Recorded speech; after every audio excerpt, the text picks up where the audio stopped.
Me, me, me, me, me. Unique New York. Unique New York. All right, we can do this. Prep 8. Step 2, outlining. Let's do this. All right, ladies and gentlemen, hopefully you are as excited as I am to talk about Prep 8.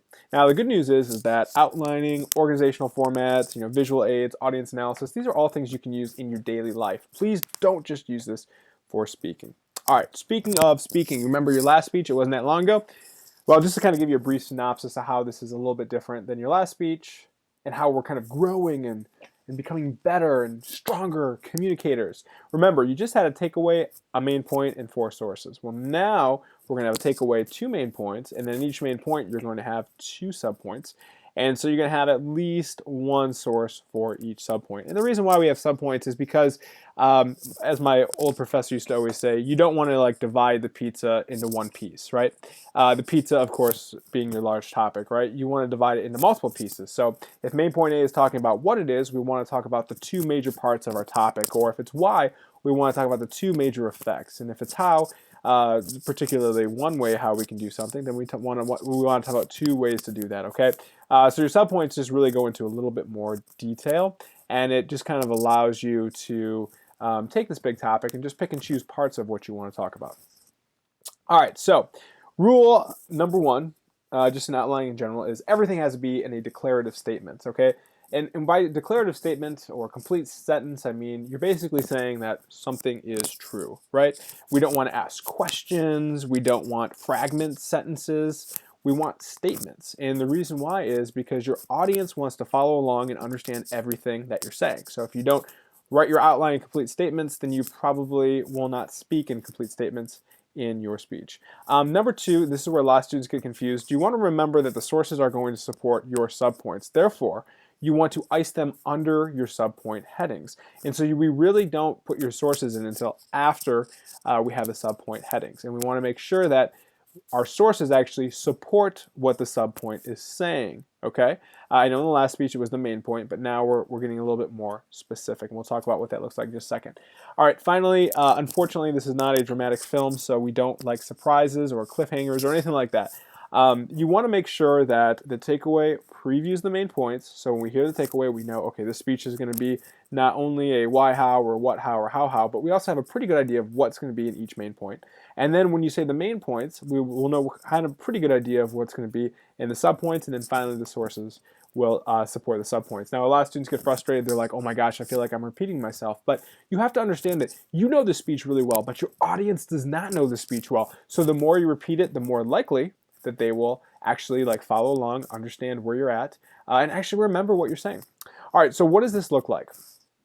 Well, let's start with the takeaway, and I'm using mindsets, because that's something that's important to me, and I'll just kind of use this throughout the entire unit so that we can kind of have a theme, a recurring idea.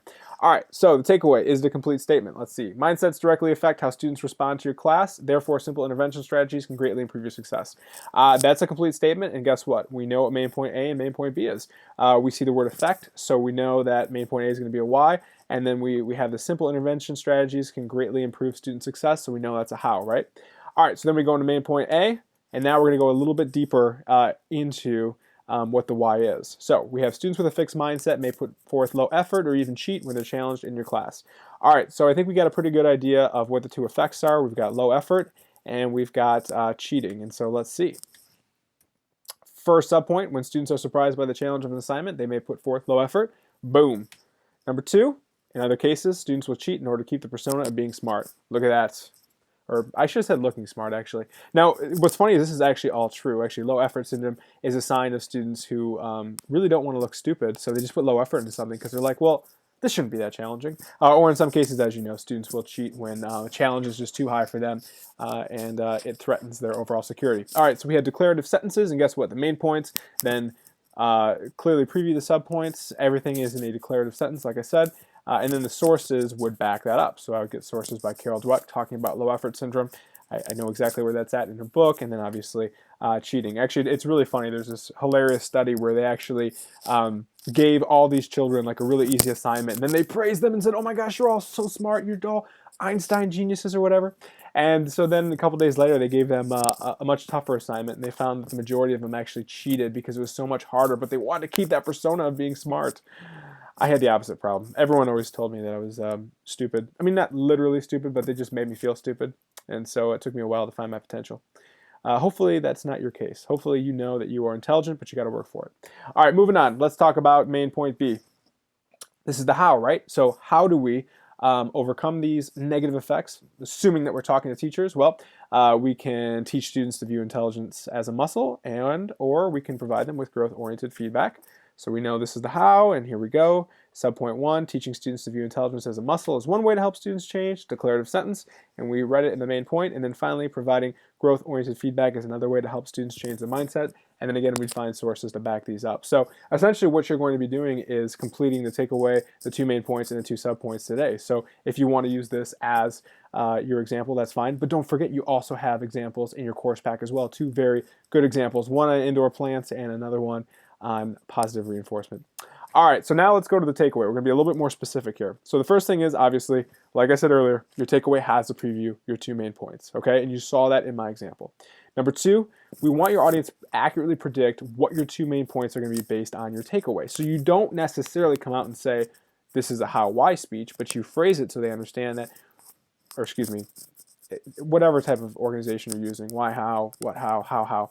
But you don't actually say, knowing what something is and how to use it will help you. No, instead you kind of preview and kind of let us know what it's going to be about, just like I did in that last example. And then finally, again, just a reminder, just like the last speech, your takeaway is not a question or multiple sentences, it's one concise statement. So here's the thing, when you're writing your takeaway, please use these best practices, because remember, this is what I am grading you on, your ability to apply this. I can't teach you how to be like the most profound speaker that just goes up there and woos crowds, but I can teach you how to be credible, concise, and credible, concise, and of course, engage audiences as well. All right, so let's switch things up and talk about self-authorship. Let's look at a good example of a takeaway. In order to develop self-authorship in students, you have to help them understand who they are and what they believe in true. So we know this is obviously a how, because we're talking about 2 ways to help develop self-authorship. So we know my 2 main points. One would be talking about helping students understand who they are, and then helping them understand like what truth is. But here's a bad example. Why don't students understand who they are? Well, students should know who they are and what they believe are true, but if they don't, it's okay. I can help you with that, because that's what my speech is about. So the problem with this is it's just really long, confusing, and again, the outline is really just here to make sure that everything fits, and so this would be way too much. So I would encourage you to just stick to 1 sentence declarative statement previewing your main points. All right, speaking of main points, let's talk about the rules of engagement for main points and subpoints. Okay, number 1, like I said in Prep 7, each main point is either a what, a why, or a how, okay? So you want to make sure that if we're talking about the why, we're talking about effects, and so your 2 subpoints should be 2 effects. If we're talking about the how, then here are 2 ways how we can do this, okay? You don't want a what and a why in 1 main point, or a why and a how in 1 main point, so you want to make sure that you're very clear. All right, number 2, you've already broken down your main points into the 2 related subpoints, right? And this just kind of goes on to what I already said. We want to make sure that if it's a why for main point A, then we have 2 reasons why, right? If it's a how, we have 2 reasons how.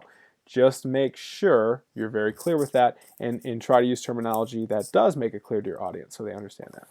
All right, and then finally, no big surprise, right? Both main points and subpoints must be written as a 1-sentence declarative statement. So we can't ask questions in the main point or the subpoint. So you want to be very clear, and you want to just have it concise and 1 sentence, but make sure it's not a fragment. It has to actually declare something. It can't just say something like growth mindsets. It has to be like growth mindsets are essential to learning, for instance. You see how that's a declarative statement? All right, so let's look at another good and bad example. All right, so main point A, if it's in order to start the journey of self-authorship, a student must first recognize unknown factors about their identity, such as intelligence and gender. So you know I'm previewing the subpoints. We know it's going to be about intelligence and gender. So we see in both subpoints, intelligence and gender are in there, but do you see how they're a declarative statement? Intelligence is one important factor that impacts a student's sense of identity. Gender is another important factor that impacts how students understand their identity. So we know that intelligence and gender are 2 things that we need to look at, and how we do that. All right, so a bad example would be asking a question, and then you see how these are fragmented questions, who you are, fragmented statements. That's not really a complete sentence. And then subpoint 2, why you believe something is true. That's a question. So you see how those do not work. So you want to make sure that you're really careful, because you want your audience to know exactly what you are talking about. All right, so we already kind of went through this, but it's all there for you so that you can see. All right, so for time's sake, we're going to as if there's multiple people here. Maybe I have multiple personalities. It's your turn. So obviously, follow all the rules in this prep, and please look at the examples in the course pack, okay? And then number 2, you might want to write this in pencil because you're probably going to make mistakes and we want to make adjustments. But if you think about it, this is step 2. So if you can get this all outlined, now all you have to do is fill in these gaps. So if you want to start doing research right now, that's awesome. But technically, you really don't have to start doing research until after you've completed this and got this all set.